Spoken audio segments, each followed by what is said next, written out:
Kollywood star hero Jayam Ravi గత కొంతకాలంగా ఎక్కువగా వార్తల్లో నిలుస్తున్నారు. తన భార్యకు కూడా తెలియకుండా విడాకులు ప్రకటించిన జయం రవి ఆ తర్వాత తన పేరును రవి మోహన్ గా మార్చుకొని మరోసారి వార్తల్లో నిలిచారు. ఆర్తితో విడాకులు ప్రకటించాక సింగర్ కెనీషాతో కలిసి ఎక్కువగా బయట కనిపిస్తూ వస్తున్నారు జయం రవి. ఇప్పటికే కెనీషాతో కలిసి జయం రవి పలుసార్లు బయట కనిపించగా రీసెంట్ గా వారిద్దరూ కలిసి తిరుమల వెళ్లి స్వామివారిని దర్శించుకున్నారు. సంప్రదాయ దుస్తుల్లో దర్శనానికి వెళ్లిన వారి ఫోటోలు, వీడియోలు ప్రస్తుతం సోషల్ మీడియాలో వైరల్ అవుతున్నాయి.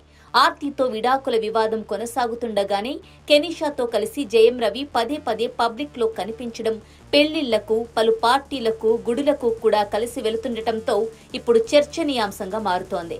ఇదిలా ఉంటే సోషల్ మీడియాలో ఎప్పుడు యాక్టివ్ గా ఉండే ఆర్తి రీసెంట్ గా తన సోషల్ మీడియాలో ఓ పోస్ట్ చేశారు.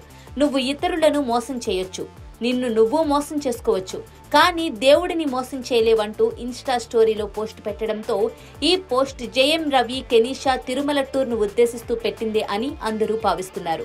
ఇక గతంలో కూడా ఆర్తి పిల్లలను ఉద్దేశిస్తూ ఓ నోట్ ను షేర్ చేశారు. బెస్ట్ పేరెంట్స్ ఎప్పుడూ పిల్లల కోసమే ఆలోచిస్తారని, అమాయకులైన పిల్లల్ని అందరూ ప్రేమిస్తారని, ఎలాంటి పరిస్థితులు ఎదురైనా వారిని కాపాడుకోండి అని పోస్ట్ చేశారు ఆర్తి. ప్రస్తుతం జయం రవి ఆర్తి విడాకుల కేసు కోర్టులో ఉండగా భర్త నుంచి నెలకు 40 లక్షల రూపాయలు భరణం ఇప్పించాలని డిమాండ్ చేస్తూ పిటిషన్ దాఖలు చేశారు ఆర్తి. అయితే సింగర్ కెనీషా జయం రవి ప్రేమలో ఉన్నారని కొన్నాళ్లుగా ప్రచారం జరుగుతున్న విషయం తెలిసిందే.